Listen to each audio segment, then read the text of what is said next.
अस्सलाम वालेकुम दोस्तों, अरशद यासीन साहब के साथ हूँ राना फवाद। आज हम दोबारा से अरशद शरीफ केस के बारे में ही बात करेंगे। अरशद शरीफ केस जूं आगे बढ़ता चला जा रहा है, वक्त गुजरता चला जा रहा है, कन्फ्यूजन्स कम होने की बजाय इनमें इजाफा हो रहा है। इंक्वायरी कमेटी हमारी जब 2 रुकनी इंक्वायरी कमेटी वहाँ पर गई तो उन्होंने जो बयानात कलमबंद किए उनमें कुछ नई चीज़ें भी सामने आई हैं, लेकिन कुछ उबहाम जो हैं वो मज़ीद बढ़ गए हैं। वक़ार ने अपने बयान में जिस शख्स का नाम लिया उसने ये कहा है कि वो अरशद शरीफ को ज़ाती तौर पर नहीं जानता। जिस शख्स ने रेफ़र किया था उसका नाम तारिक बताया वक़ार ने, कि तारिक नाम के आदमी ने मुझे उसके बारे में, अरशद शरीफ के बारे में कहा कि वो मेरे जानने वाला एक शख्स वो मुश्किल में है, उसकी ज़िंदगी ख़तरे में है, लिहाजा आप उसको अकामोडेट कर लो। मैं ज़ाती तौर पर नहीं जानता। हमने रहाइश का इंतज़ाम किया और वो पिछले 2 महीने से थे। और वक़ार ने जो बात की, स्पॉन्सर के हवाले से भी उन्होंने बात की कि उन्होंने इंक्वायरी कमेटी को जो वक़ार ने बताया है उसके मुताबिक वो अनन फ़ानन ऑन अराइवल जो है वो वीज़ा नहीं था, बल्कि उन्होंने स्पॉन्सरशिप लेटर दिया। लेटर की बुनियाद पर वो अरशद शरीफ फिर उन्होंने वीज़ा अप्लाई किया किनिया का, और उसके बाद फिर वो वहाँ पर पहुँचे। एक तो बात ये हो गई कि वो अनन फनन वाला काम नहीं था कि जी जिस तरह बताया जा रहा है जी कि 24 घंटे के अंदर अंदर दुबई हुकाम ने कहा जी कि आप चले जाएं और वो वहाँ से चले गए। इस तरह की बात गलत साबित होती है। दूसरी, कुछ इन्वेस्टिगेशन में उन्होंने जो वाक़यात को बयान किया है उसमें थोड़ी सी शकूक शुबहात वो जो वाज़े ये होते हैं कि जब खुर्रम ने फ़ोन किया कि हमारी गाड़ी पर फायरिंग हो गई है, उसने ये अपने बयान में बताया कि वक़ार को बताया कि फायरिंग हो गई है, तो वक़ार ने कहा कि आप वापस आ जाओ। एक वीरान रास्ते में, जंगल में जब किसी गाड़ी पर फायरिंग होती है तो वो कभी मुमकिन नहीं है कि बंदा वहाँ से मौके से गाड़ी भगा के आगे निकल गया है, उसको उसका ये भी नहीं पता बकौल उसके कि पुलिस ने फायरिंग की है या किसने की है, नामालूम अफराद ने की है, डाकुओं ने की है, और वो बंदा फिर मोड़ के जंगल के अंदर उसी रास्ते में वापस आए, मुमकिन नहीं है। बंदा आगे को तो भाग सकता है और पीछे जिससे बात हुई वो मशवरा भी यही दे सकता है कि आप पीछे को जाओ, आगे को जाओ, पीछे वापसी का नहीं देता। जब लेकिन एक ये बात, दूसरी बात ये है कि जब वक़ार का भी ये स्टेटमेंट है कि वो उसने पुलिस इंटेलिजेंस को फ़ोन किया और उसके बाद फिर वो रात के अंधेरे में उसी तरह ही जहाँ पे पेट्रोल पंप पे गाड़ी खड़ी की थी वहाँ पर वो पहुँचे, उसी रास्ते से होते हुए जहाँ पर फायरिंग हुई थी। ये कैसे मुमकिन है कि एक बंदे को मालूम हो कि मेरे भाई की गाड़ी पर फायरिंग हुई है एक जगह पर, वो रात के अंधेरे में अकेले उसी तरह से उस गाड़ी वहाँ से एरिया से गुजर के वो जाएँ, उस जंगल में से गुजर के जाएँ, ये पॉसिबिलिटीज़ में नहीं लगता। और तीसरी बात ये है कि वक़ार और खुर्रम, जब वक़ार के बकौल जब वो पेट्रोल पंप पर पहुंचा जिसमें जहां पर वो गाड़ी खड़ी थी जिसमें अरशद शरीफ की डेड बॉडी पड़ी थी, तो वो गाड़ी में अरशद शरीफ की डेड बॉडी को अकेला छोड़कर किसी और जगह पे छुपा हुआ था। ये भी वक़ार ने बताया कि वो उसने बजाय इसके कि वो पेट्रोल पंप पे ये खड़ा करता, वो किसी भी हॉस्पिटल में जाता, को उनकी ज़िंदगी की रमक बाकी होती तो कोई उम्मीद की जा सकती थी कि शायद अरशद शरीफ को बचाया जा सकता, लेकिन ऐसा नहीं हुआ। ये छोटी छोटी 2-3 बातें थी जो इन्वेस्टिगेशन टीम ने जो की हैं, इन्वेस्टिगेशन किया उसमें वो सामने आई हैं। अरशद साहब ये बताइएगा कि अब अगर फोरेंसिक के लिए लैपटॉप और मोबाइल पुलिस हुकाम वापस पाकिस्तानी हुकाम को करते हैं या नहीं करते, क्या उनसे किस हद तक मदद मिल सकती है?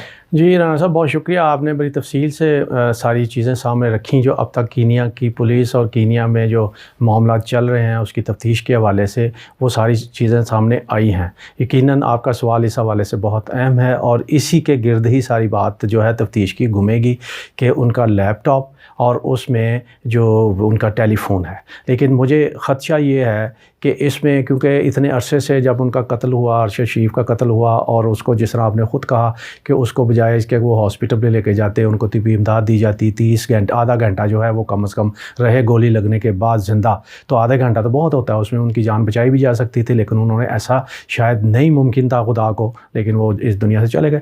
लेकिन अगर 30 मिनट ज़ाया किए जा सकते हैं, आधा घंटा ज़ाया किया जा सकता है, अगर ये किसी साजिश का हिस्सा था तो फिर लैपटॉप के तमाम रिकॉर्ड को भी ज़ाया किया जा सकता था और किया जा सकता है या किया जा सकता होगा, या फिर टेलीफोन का भी जो डाटा शाटा है वो भी उसको भी ज़ाया किया गया हो या ना किया गया हो। इसमें मैं कोई ख़त्मी राय तो नहीं दे सकता, लेकिन ये बात तो उठाई जा सकती है, सवाल तो उठ सकता है क्या उसमें वो चीज़ें हैं जो तफ्तीशी जो लोग हैं उनको उसमें हेल्प दे सकें या नहीं। अगर तो है तो फिर तो बात आगे जाएगी, अगर उसमें कुछ नहीं है तो फिर तफ्तीशी हैं वो उस पर क्या कर सकते हैं। मैं समझता हूँ कि ये फिर मामला तो फिर इसको ऐसे ही ख़त्म ही समझा जाए। इस तफ्तीश के हवाले से जो टीम गई थी उनको मेरी इतला तो यही है कि जो टीम गई थी वो खातिर ख़्वाह जो है वो नताइज लेकर वापस नहीं आई। शायद उसकी यही वजह जो आपने तफसील से साथ बात की है कि ये तो वही सारा कुछ है जो कीनिया की पुलिस बताती रही है, उसी में ये स्टेटमेंट उनकी है।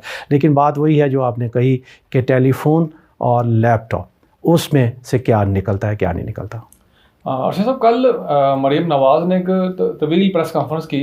उस प्रेस कॉन्फ्रेंस में उन्होंने अरशद शरीफ कत्ल के हवाले से जो कुछ बातें तो की, लेकिन उन्होंने ये भी इस चीज़ का इजहार किया कि इमरान खान सियासी फ़ायदा हासिल करने की कोशिश कर रहे हैं अरशद शरीफ कत्ल केस से। इसमें किस हद तक सदाकत है, क्योंकि लॉन्ग मार्च कहा जा रहा है कि उसी मामले में ही बड़ी जल्द उजरत में किया गया कि उस मामले से मुमकिन फ़ायदा हासिल किया जा सके। मुमकिन है मरीम नवाज़ की इतला दुरुस्त हो, मुमकिन है। सियासत में तो हर चीज़ हो सकती है ना जी, कुछ भी कहा नहीं जा सकता कि ये है या नहीं है।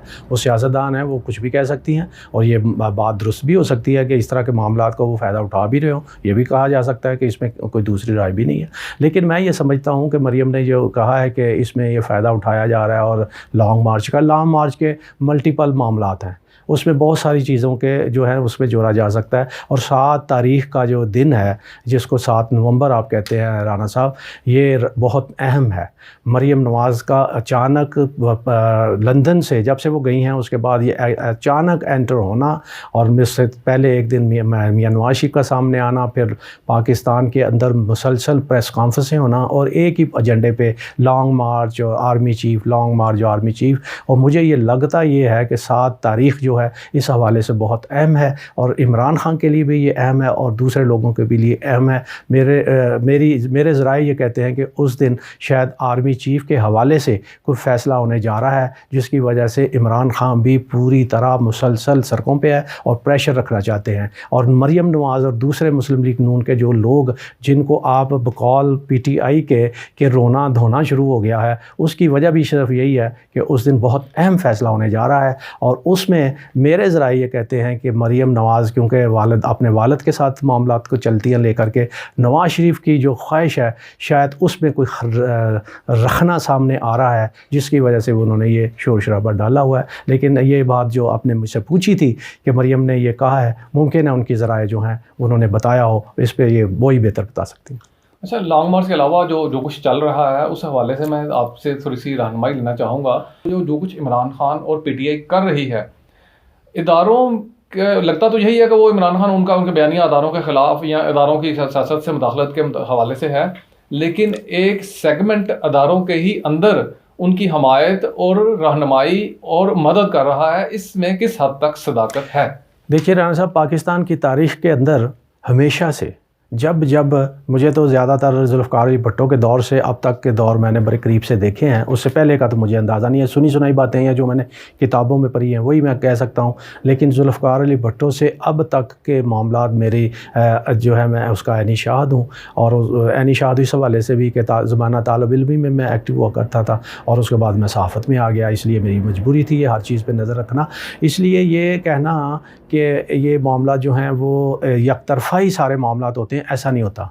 हमेशा हुकूमत और अपोजिशन के जो है वो हर अदारे के अंदर उनके फेवरेट के लोग भी होते हैं, मुखालफत के लोग भी होते हैं। इसी तरह जिस तरह आवाम के अंदर वोटर होते हैं, किसी के हक़ में भी होते हैं, मुखालफत में भी होते हैं, इसी तरह हर अदारे के अंदर जो है उनकी हमायत और मुखालफत होती है। ये नहीं हो सकता कि कोई एक अदारा जो है वो वन साइडेड किसी के साथ हो। मतलब आप मिसाल फ़र्ज़ कर लीजिए कि अगर आप ये कहें कि जी फ़ौज का अदारा है और फ़ौज का अदारा किसी के साथ नहीं होता, ना किसी की हिमायत में होता है, ना किसी की मुखालफत में होता है, ये मेरी ज़ाती राय है, पाकिस्तान के साथ होता है। वो पाकिस्तान की जो बेहतरी होती है उसके मुतल्लिक़ वो फ़ैसले करते हैं और उसमें इतना डिसिप्लिन होता है कि जब फ़ैसला कोई कर लिया जाता है वो सारे उसके भले उनमें इख्तलाफ भी रखते हों कि ये फ़ैसला ऐसा नहीं हो, अपनी राय भी देते होंगे कि ऐसा नहीं ऐसे नहीं, लेकिन जब कोई फ़ैसला हो जाए तो उसमें सारे लोग जो हैं बहसीयत अदारा उस पर फिर वर्किंग करते हैं। ये तो एक अदारे की बात है। इसी तरह दूसरे अदारों के अंदर भी ऐसा होता है कि हमेशा पसंद नापसंद की बुनियाद पर तो होते ही हैं और सियासतदानों के साथ जो है मोहब्बत भी होती है, मुखालफत भी होती है।